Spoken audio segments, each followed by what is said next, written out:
जय श्री कृष्णा। हिंदू धर्म में अमावस्या तिथि का विशेष महत्व है। इस दिन पितरों की पूजा की जाती है। पितरों की आत्मा की शांति के लिए श्राद्ध और तर्पण किया जाता है। मान्यता है कि ऐसा करने से व्यक्ति को पुण्य की प्राप्ति होती है। इसके अलावा सावन अमावस्या को हरियाली अमावस्या के नाम से भी जाना जाता है। हरियाली अमावस्या को पितरों के नाम से पौधे लगाने से जीवन में हरियाली बनी रहती है। तो आज के वीडियो में हम जानेंगे साल 2025 में सावन अमावस्या कब है और इस दिन हमें क्या करना चाहिए, क्या नहीं करना चाहिए। इस बार सावन की अमावस्या 24 जुलाई दिन गुरुवार को मनाई जाएगी। व्रत, स्नान, दान सब कुछ इसी एक दिन किया जाएगा। अमावस्या तिथि प्रारंभ होगी 24 जुलाई गुरुवार को सुबह 2:29 से। इस दिन पूरा ही दिन अमावस्या तिथि रहने वाली है और अमावस्या तिथि समाप्त होगी 24 जुलाई गुरुवार को मध्य रात्रि 12:40 पर। इसलिए एक दिन ही अमावस्या तिथि रहेगी। व्रत, स्नान, दान सब इसी दिन किया जाएगा। और 24 जुलाई गुरुवार को ब्रह्म मुहूर्त रहेगा सुबह 4:22 से 5:10 तक। इस दिन सूर्योदय होगा सुबह 5:56 से और सूर्यास्त होगा शाम 7 बजे। प्रातःकाल की पूजा का मुहूर्त रहेगा सुबह 4:36 से 5:38 तक और शाम की पूजा का मुहूर्त रहेगा शाम 7:17 से 8:19 तक। गोधूली मुहूर्त रहेगा इस दिन शाम 7:17 से 7:38 तक और राहु काल रहेगा दोपहर 1:30 बजे से 3 बजे तक।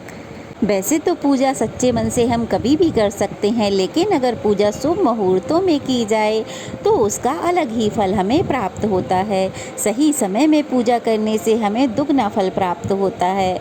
अगर आपको कोई उपाय करना है तो शाम के समय आप इन्हीं मुहूर्तों में अपना उपाय कर सकते हैं, जिससे उपाय बहुत ही जल्दी फलित हो सकता है।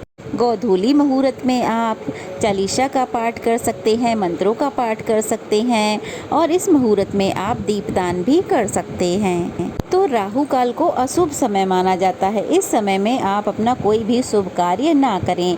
राहु केतु से जुड़ा हुआ कोई उपाय, कोई पूजा, कोई दान करना है तो वो आप कर सकते हैं। पितरों से संबंधित पिंडदान, श्राद्ध, पूजन जो भी आपको करना है वो आप कर सकते हैं सुबह 11 बजे से 12:40 के बीच में। हरियाली अमावस्या के दिन भगवान शिव और माता पार्वती की पूजा की जाती है और इस दिन वृक्षारोपण भी किया जाता है। इस दिन पितरों का दान और तर्पण भी किया जाता है। इसलिए इस दिन सुबह जल्दी उठें, स्नान आदि से निवृत्त हो जाएं, फिर सूर्य देवता को जल अर्पित करें। उसके बाद पूरी श्रद्धा के साथ भगवान शिव और माता पार्वती का पूजन करें। शिवलिंग पर जल अर्पित करें। इसके अलावा 108 की संख्या में हरे मूंग या फिर अखंडित चावल यानी कि बिना टूटे हुए अक्षत भगवान शिव को अर्पित करें। इसके बाद पितृ तर्पण करें, ब्राह्मणों को भोजन कराएं और शाम के समय पीपल के पेड़ के नीचे दीपदान जरूर करें और फिर पीपल के पेड़ की पूजा करके उसकी परिक्रमा करें। अमावस्या के दिन पितरों की कृपा प्राप्त करने के लिए घर में सुख शांति के लिए गाय, कुत्ते, कौवे और चींटियों को भोजन जरूर कराना चाहिए। इस दिन अपनी इच्छा की पूर्ति के लिए नीम, केला, बट वृक्ष, पीपल का वृक्ष, तुलसी जी या अन्य छायादार पौधे भी आप लगा सकते हैं। पूजा और दान पुण्य करने के बाद सात्विक भोजन करके अपने व्रत का पारण करना चाहिए।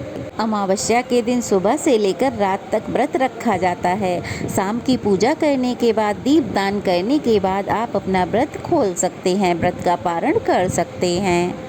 इस दिन तामसिक भोजन से दूर रहें, ज़रूरतमंदों को दान अवश्य दें, मंदिर जाकर भगवान शिव के दर्शन करें। इस दिन शिव चालीसा, शिव मंत्रों का जाप करें, आरती करें और कथा का श्रवण अवश्य करें।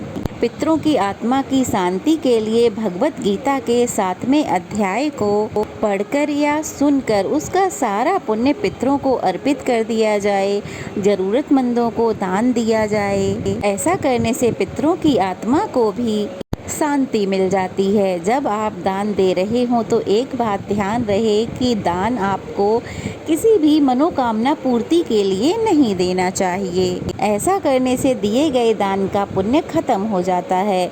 जब भी आप कुछ दान दें तो उसका बार बार गुणगान बिल्कुल भी ना करें। तो ये थी आज की वीडियो, कैसी लगी ज़रूर बताइएगा, और वीडियो अच्छी लगी हो तो वीडियो को लाइक करके कमेंट करिएगा। अगर नए हैं तो प्लीज़ चैनल को सब्सक्राइब कीजिएगा। ओम नमः शिवाय। जय शिव शंभू।